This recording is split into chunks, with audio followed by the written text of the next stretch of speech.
Assalamualaikum warahmatullahi wabarakatuh. Selamat malam. Di sini kami dari kelompok 7 akan mempresentasikan hasil tugas besar analitik data logistik. Pada tugas ini, kami akan membahas kasus 2.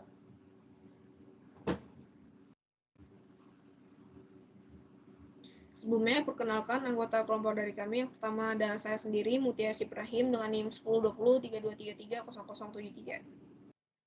Dan saya Sisi Naysila Herlin dengan NIM 102032330085. Dan saya Adhari Dwi Gianto dengan NIM 102032330048. Dan selanjutnya ada latar belakang yang akan dijelaskan oleh rekan saya. Baik, masuk ke bagian latar belakang. Jadi, industri logistik ini menghadapi tantangan pengelolaan rute dan pola pengiriman akibat meningkatnya suatu permintaan. Nah, jadi dengan analisis data geografis dan transaksi ini, suatu perusahaan dapat merancang suatu rute lebih efisien dan mengoptimalkan distribusi. Nah, dengan adanya studi ini tuh menghadirkan suatu solusi berbasis data untuk meningkatnya efisiensi logistik dan layanan suatu pelanggan.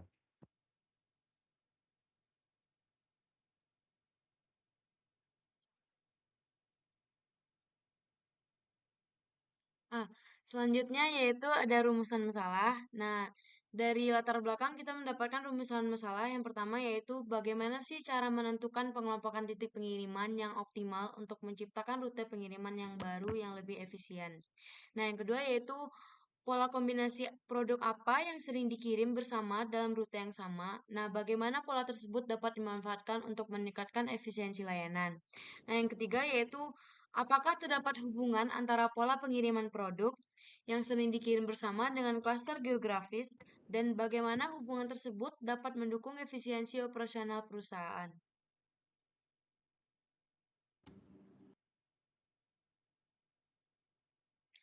Selanjutnya ada tujuan, yaitu yang pertama mengelompokkan titik pengiriman untuk menentukan rute baru, mencari pola kombinasi produk yang sering dikirim bersama pada rute yang sama, menganalisis apakah produk yang sering dikirim bersama memiliki pola pengiriman yang berhubungan dengan klaster geografis. Baik, selanjutnya ada penjelasan dataset. Jadi, dataset ini ada 2 data. Yang pertama ada dataset 3 dan dataset 4. Dataset 3 ini berisi tentang data lokasi pengiriman. Ada ID titik pengiriman, latitude dan longitude, frekuensi pengiriman, dan jarak dari pusat distribusi. Lalu untuk data kombinasinya ada ID rute produk, yaitu identitas rute yang menghubungkan titik-titik pengiriman tertentu, dan juga produk yang dibeli atau barang atau kombinasi barang yang sering dikirim pada rute tersebut. Lalu selanjutnya ada dataset keempat, yaitu sama dengan dataset 3. Ada data lokasi pengiriman, yaitu ID titik pengiriman, latitude longitude, frekuensi pengiriman, dan jarak dari pusat distribusi. Data kombinasi rute dan produknya ada ID rute atau identitas unik untuk setiap jalur pengiriman, dan produk atau daftar produk yang sering dikirim bersama dalam bentuk list dan dipisahkan dengan tanda koma. Lalu selanjutnya alasan pemilihan metode. Nah, pada data 3, kita memilih metode clustering dengan pendekatan K-means. Dan pada data 4, kita menggunakan association rule mining dengan pendekatan ECLAT. Alasan kita memilih clustering dengan pendekatan K-means pada data 3 dikarenakan lebih efisien untuk dataset yang berukuran besar dan juga data multidimensi. Lalu alasan lain yaitu dapat memudahkan pengelompokan titik pengiriman dan analisis pola produknya dalam klaster geografis. Lalu ada fleksibel dalam menentukan jumlah klaster. Dan kenapa kita tidak memilih hierarchical clustering? Karena kurang efisien pada dataset besar dan berdimensi tinggi, dan juga sulit untuk menentukan jumlah klasternya secara langsung.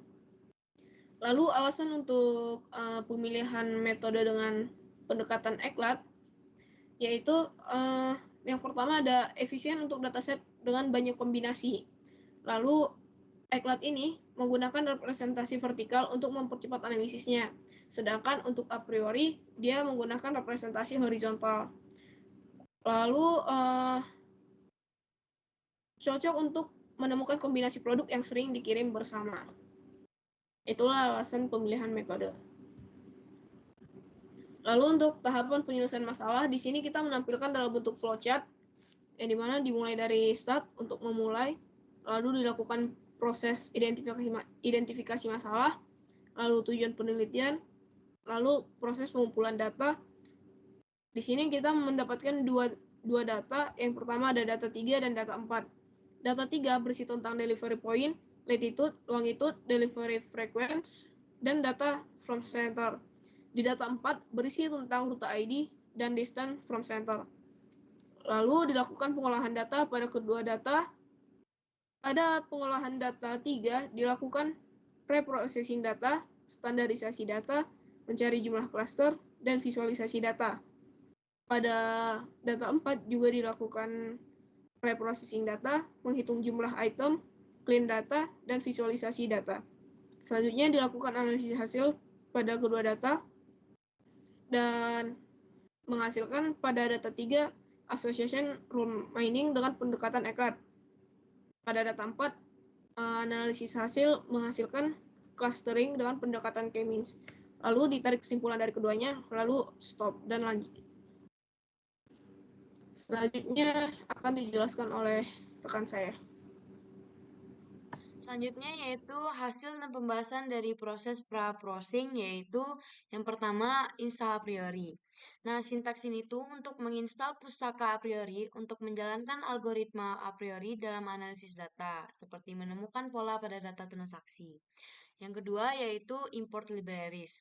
Nah, import libraries ini untuk mengimpor pustaka untuk analisis data dan pembelajaran mesin. Nah, ini tuh mempermudah pemrosesan data, visualisasi, dan penerapan algoritma. Yang ketiga yaitu ada upload dataset. Sintaks ini tuh untuk mengimpor file dari komputer ke Google Colab menggunakan modul files dari Google Colab. Lanjut.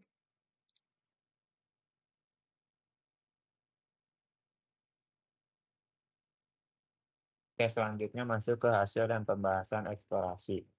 Yang pertama itu ada read dataset, di mana kita meread dua data, ada data 3 dan data 4. Nah, di mana sintaks di atas itu bertujuan untuk membaca suatu file menjadi sebuah data frame. Nah, di mana setelah kita run atau kita jalankan sintaks tadi, kita akan menghasilkan sebuah tabel yang terstruktur dan terdiri dari 5 kolom, ada delivery point ID, latitude, longitude, delivery frequency, dan juga distance from center. Nah, sama pada data yang keempat juga, setelah kita run, kita akan menampilkan suatu tabel yang terstruktur, terdiri dari 2 kolom, ada route ID, dan ada produk.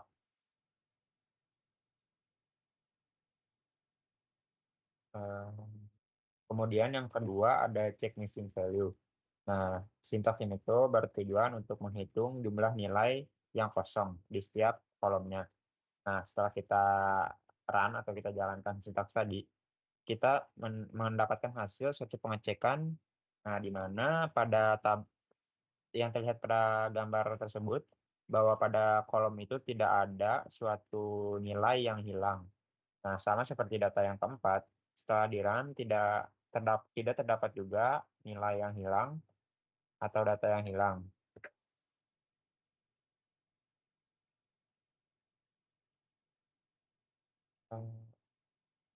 Nah, kemudian yang ketiga ada check type data.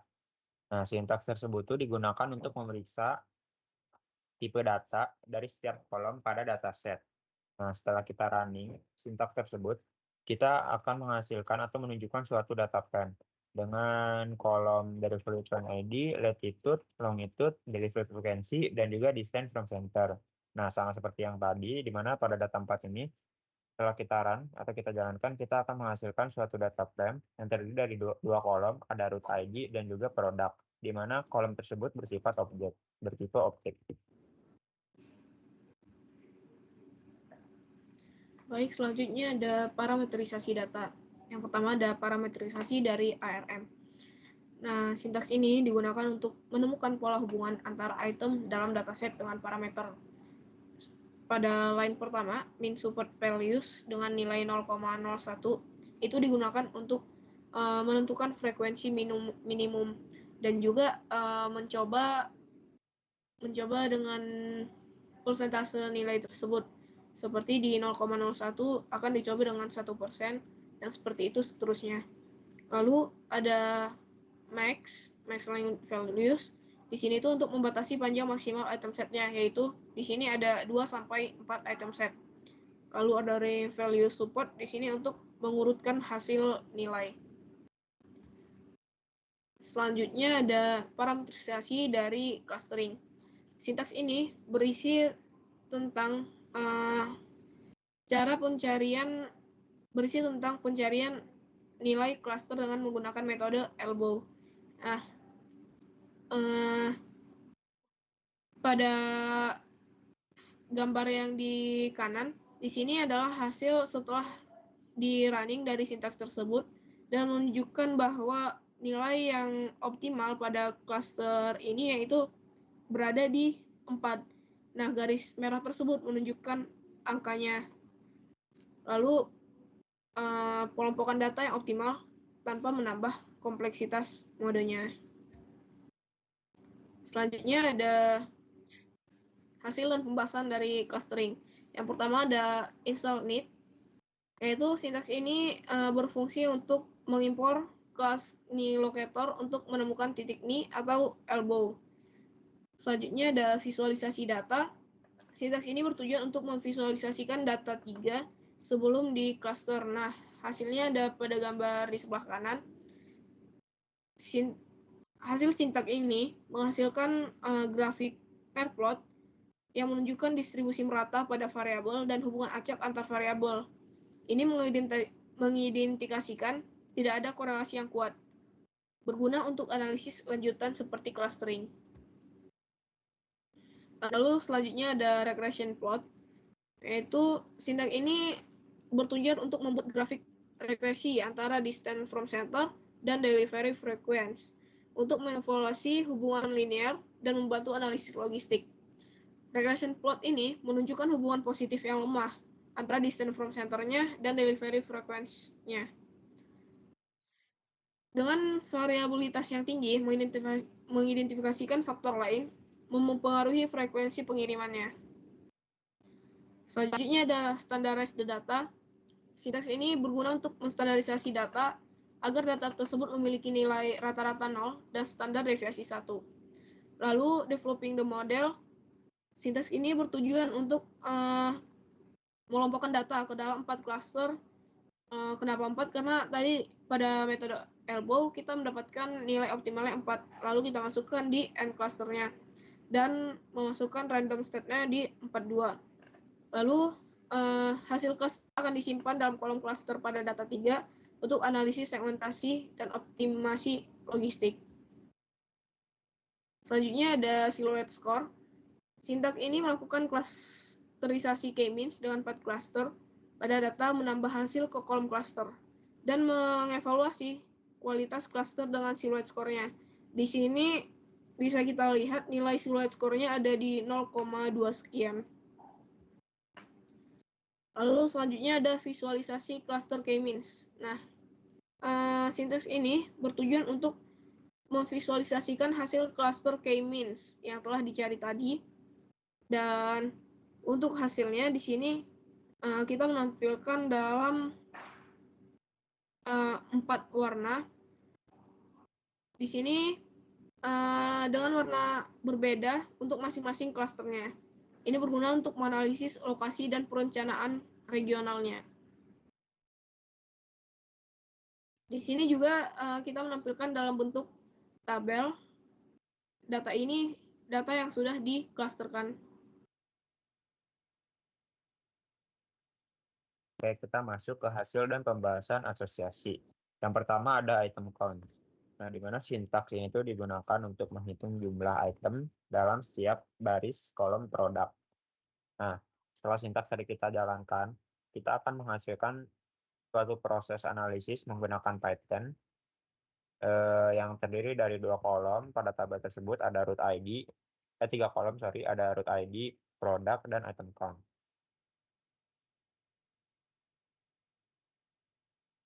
Kemudian yang kedua ada summarized item count, di mana sintaks tersebut itu digunakan untuk menghasilkan ringkasan statistik deskriptif dari kolom item count. Nah, setelah sintaks tersebut kita jalankan atau kita run, kita akan menghasilkan suatu ringkasan statistik yang deskriptif yang seperti terlihat pada tabel tersebut. Kemudian yang ketiga ada clean data. Nah, sintaks tersebut bertujuan untuk memproses data dalam sebuah tabel data frame. Nah, setelah kita run data sintaks tersebut, kita akan menghasilkan suatu data frame yang telah diproses sedemikian rupa.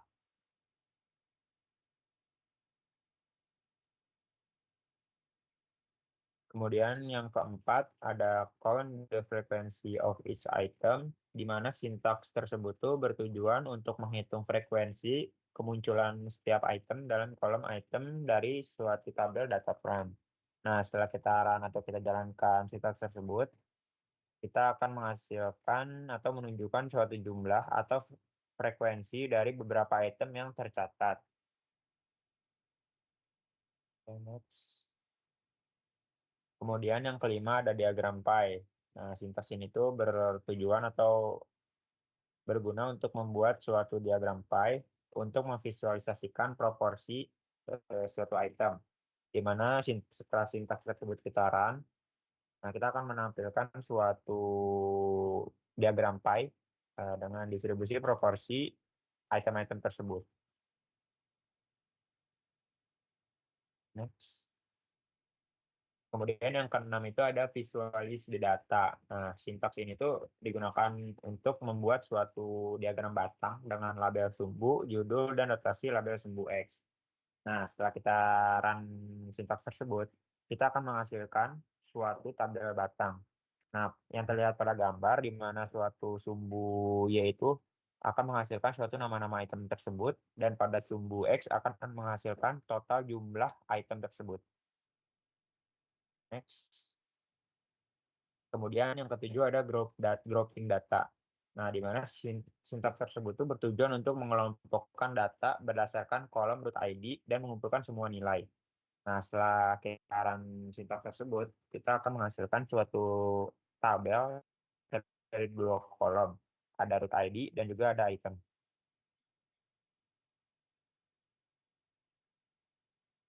Selanjutnya yaitu ada simplify data by eliminating irrelevant columns. Nah, sintaks ini tuh untuk menghapus kolom root ID dari transaction yang menyisakan kolom items agar data lebih fokus dan siap untuk dianalisis. Nah, hasil sintaksnya yaitu menunjukkan data frame dengan satu kolom items berisi daftar barang per rute, seperti shoes, laptop, dan pizza di baris ke-0 terdiri dari 1.500 baris. Selanjutnya itu ada convert data. Sintaks ini tuh untuk mengakses kolom items dari transaction, mengonversinya ke list dengan menyimpannya dalam transaction. Nah, 5 elemen pertama ditampilkan dengan print. Hasil sintaks yang sudah di-run yaitu ada list 2 dimensi di mana setiap sublist mempresentasikan transaksi berisi item-item seperti shoes, laptop, atau pizza. Nah, struktur ini tuh cocok untuk analisis keranjang belanja dan penerapan algoritma seperti a priori. Lanjut. Selanjutnya ada a priori algoritm. Nah, sintaks ini tuh untuk menganalisis pola pembelian dengan algoritma a priori, mencari kombinasi produk sering muncul berdasarkan min and max. Nah, hasilnya yaitu kombinasi produk beserta nilai supportnya disimpan dalam data frame untuk analisis lebih lanjut.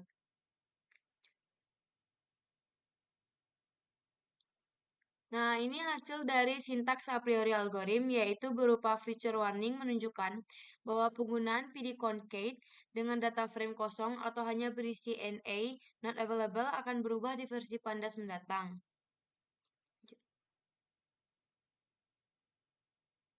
Selanjutnya ada find customer purchasing patterns.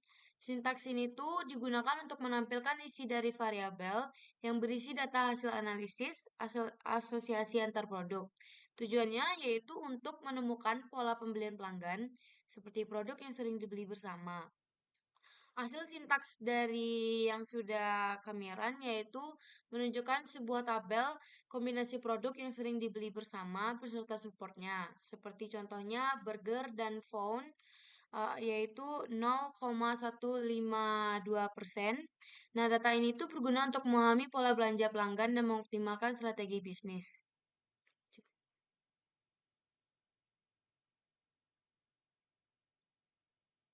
Selanjutnya ada select the row with the largest value.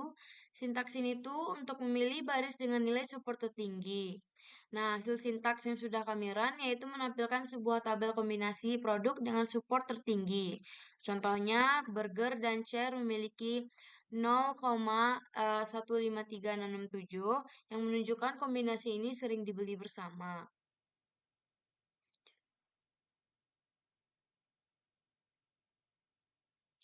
Selanjutnya ada looking for the highest value. Sintaks ini tuh untuk mengambil 10 baris dengan nilai support tertinggi dari data frame untuk menyoroti kombinasi produk yang paling signifikan. Di sini kita bisa melihat hasilnya yaitu berupa tabel yang menunjukkan pola pembelian produk berdasarkan transaksi. Di kolom produk pertama, produk kedua, dan support mencatat kombinasi produk dan frekuensi kemunculannya. Nah, misalnya kombinasi pizza, found dan yang memiliki support 16,7% yang artinya muncul dalam 16,7% dalam semua transaksi. Yang terakhir ada result ARM. Nah, sintaks ini tuh untuk mengonversi data frame ke file Excel dan mengunduhnya ke komputer lokal menggunakan Google Colab.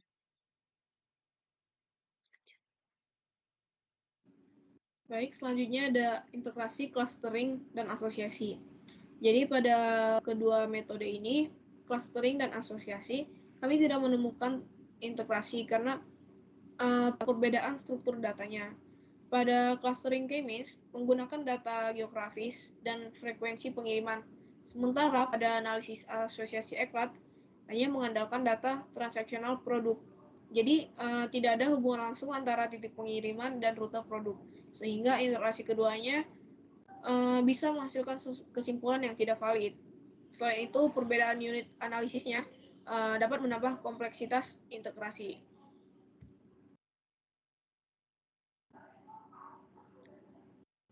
Nah, kesimpulannya yaitu dari laporan ini menganalisis data logistik menggunakan K-means a priori untuk meningkatkan efisiensi operasional. K-means mengelompokkan 500 titik pengiriman berdasarkan data geografis dan a priori menganalisis 1.500 rute untuk menemukan pola produk yang sering dikirim bersama. Nah, dari keseluruhan sintak yang sudah kami kerjakan ini, kami dapat menemukan bahwa dari tujuan yang ada pada study case 2 ini,